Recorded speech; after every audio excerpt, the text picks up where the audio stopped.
Selawat ke atas Nabi, sejahtera ke atas Rasul.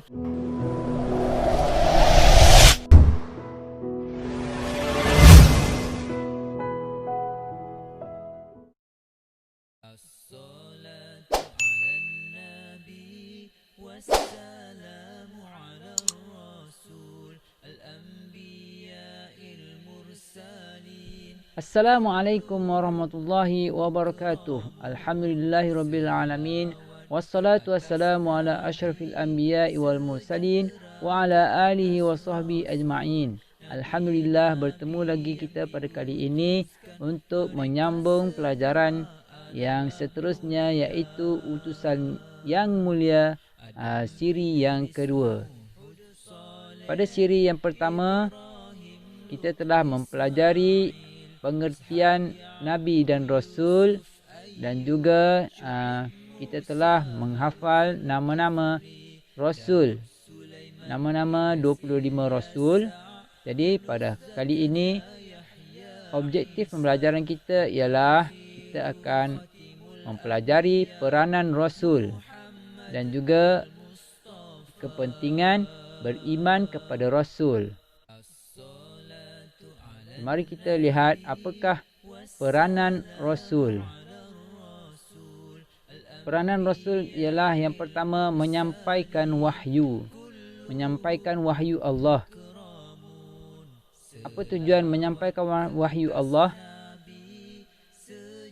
Rasul menyampaikan wahyu Allah ialah untuk membimbing manusia dan jin supaya beriman kepada Allah.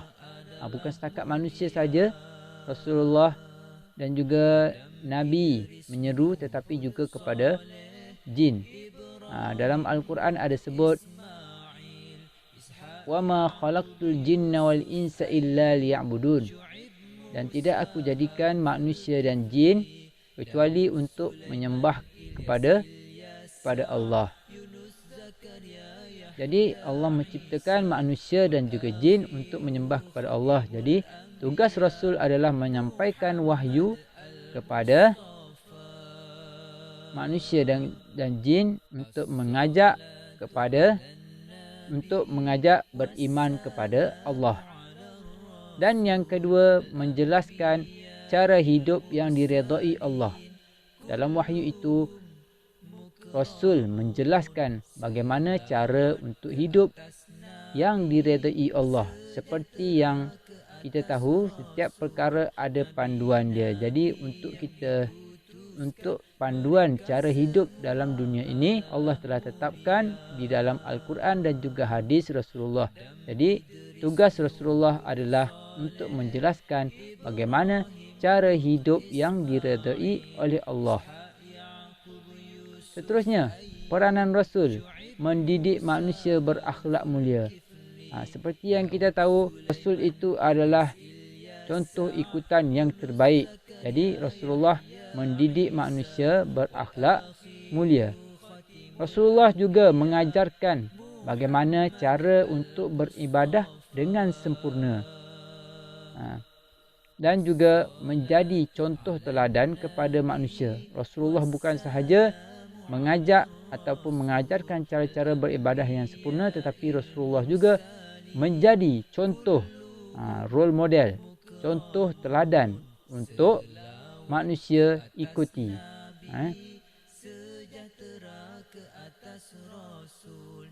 Seperti hadis Rasulullah menyebut, sallu kama ra'aitumuni usalli, sembahyanglah kamu seperti mana aku sembahyang. Itu kata Rasulullah.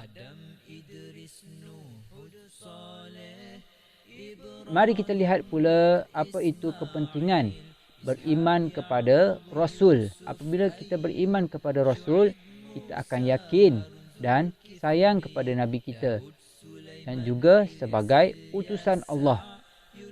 Apabila kita yakin dan sayang kepada Nabi dan Rasul sebagai utusan Allah, kita yakin, maka kita pun akan melaksanakan ajaran yang dibawa oleh Nabi dan Rasul. Kalau kita tak yakin, bagaimana kita nak laksanakan ajaran yang dibawa oleh Nabi dan Rasul?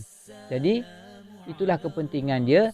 Kita beriman kepada Rasul supaya kita sentiasa melaksanakan apa yang diajar oleh Nabi dan juga Rasul. Dan kita juga akan sentiasa berakhlak mulia dan menjadikan Rasulullah sebagai contoh ikutan yang terbaik. Lagi kepentingan beriman kepada Rasul, meneruskan dakwah Nabi dan Rasul. Seperti yang kita tahu, Nabi Muhammad adalah Rasul yang terakhir. Tidak ada Nabi selepas Rasulullah SAW. Jadi tugas menyampaikan dakwah adalah tugas kita semua. Meneruskan dakwah Nabi dan Rasul. Ini mengajak kepada kebaikan. Jadi apabila kita beriman dengan Rasul, kita yakin dan bersungguh-sungguh melakukan ibadah. Apakah tindakan kita untuk menunjukkan bukti keimanan kita kepada Rasul? Yang pertama, kita akan sentiasa mengamalkan ajaran Rasulullah. Itu untuk membuktikan cinta kita, membuktikan keimanan kita kepada Rasul. Jadi kita akan sentiasa mengamalkan apa yang diajar oleh Rasulullah. Melaksanakan setiap perintah Allah dengan tekun. Dan kita menjauhi dosa dan juga maksiat. Lagi apa tindakan kita sebagai bukti keimanan kepada Rasul? Kita menelusuri sirah kehidupan Nabi dan Rasul. Apa tujuan kita menelusuri ataupun menyingkap sirah Rasul? Tujuannya adalah untuk mendalami sirah kehidupan Rasul, dan kita menjadikan sirah Nabi Muhammad sebagai sumber rujukan untuk kita teladani, untuk kita contohi apa yang telah Rasulullah buat, supaya kita pun akan mendapat keredaan Allah dan dapat mencontohi apa yang telah Rasulullah buat. Okey, lagi tindakan sebagai bukti keimanan kita kepada Rasul, kita akan meneladani peribadi Rasulullah, tekun dan cekal dalam menuntut ilmu. Dan juga kita bersabar dalam setiap ujian yang melanda. Setiap ujian yang datang kepada kita, kita hendaklah bersabar dan cekal dalam menghadapinya. Seterusnya, tindakan kita sebagai bukti keimanan kita kepada Rasul, mencintai Rasulullah. Mencintai Rasulullah. Okay, dalam satu hadis Rasulullah bersabda, la yu'minu ahadukum hatta akuna ahabba ilaikum min waladihi wa walidihi. Itu adalah hadis yang bermaksud tidak beriman seseorang itu sehinggalah aku dicintai. Yakni Rasulullah cakap, kita ni tidak akan sempurna iman kita selagi kita tidak mencintai Rasulullah melebihi cinta kita kepada anak-anak kita dan juga ibu bapa kita. Jadi kita kena letakkan cinta kita kepada Rasulullah yang kedua tertinggi selepas cinta kita kepada Allah. Jadi apabila kita mencintai Rasulullah, kita akan beramal dengan ajaran dan sunnah Rasulullah. Itulah tindakan kita, beramal dengan ajaran dan sunnah Rasulullah. Ikutilah sunnah Rasulullah. Apa yang termampu kita buat sunnah Rasulullah.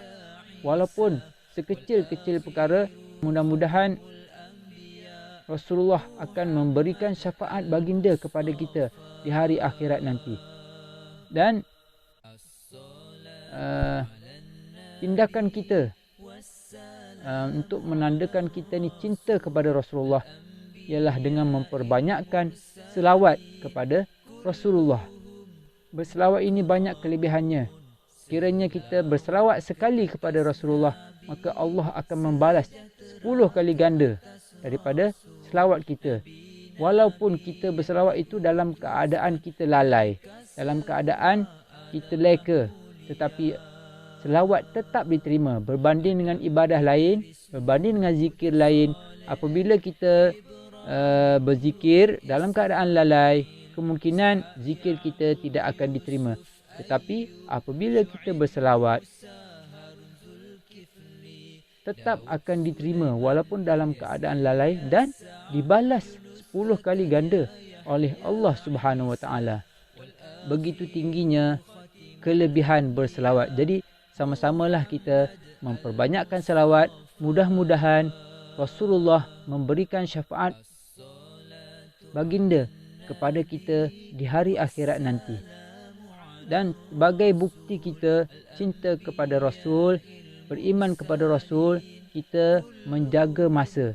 Jadi jagalah masa. Jangan membuang masa dengan perkara yang sia-sia. Isilah masa kita dengan perkara yang berfaedah. Dan seterusnya, tindakan kita sebagai bukti keimanan kepada Rasul. Kita berdakwah kepada orang lain. Mengajak rakan-rakan untuk bersama-sama mengamalkan ajaran Nabi Muhammad sallallahu alaihi wasallam. Rasulullah pernah bersabda, "Ballighu anni walau ayah." Sampaikanlah daripadaku walaupun satu ayat. Jadi kalau kita tahu sesuatu perkara itu, sampaikanlah walaupun satu ayat. Itu juga dikira sebagai dakwah. Jadi itulah tadi pelajaran yang telah kita pelajari mengenai peranan Rasul dan juga kepentingan beriman kepada Rasul dan juga tindakan ataupun bukti kecintaan kita kepada Rasul sallallahu alaihi wasallam. Jadi alhamdulillah, cukup dulu setakat ini. Semoga Allah memudahkan kita untuk memahami ilmu dan menganugerahkan rasa cinta kita kepada Rasulullah sallallahu alaihi wasallam serta mendapat syafaat daripada baginda di akhirat kelak. Insya-Allah kita akan bertemu lagi pada siri pembelajaran yang akan datang. Terima kasih diucapkan kepada semua yang menonton video ini. Mudah-mudahan apa yang disampaikan dapat memberikan manfaat kepada semua. Kepada yang belum subscribe, jangan lupa tekan butang subscribe. Jangan lupa tekan like, komen jika ada cadangan dan saranan, dan share video ini untuk manfaat bersama.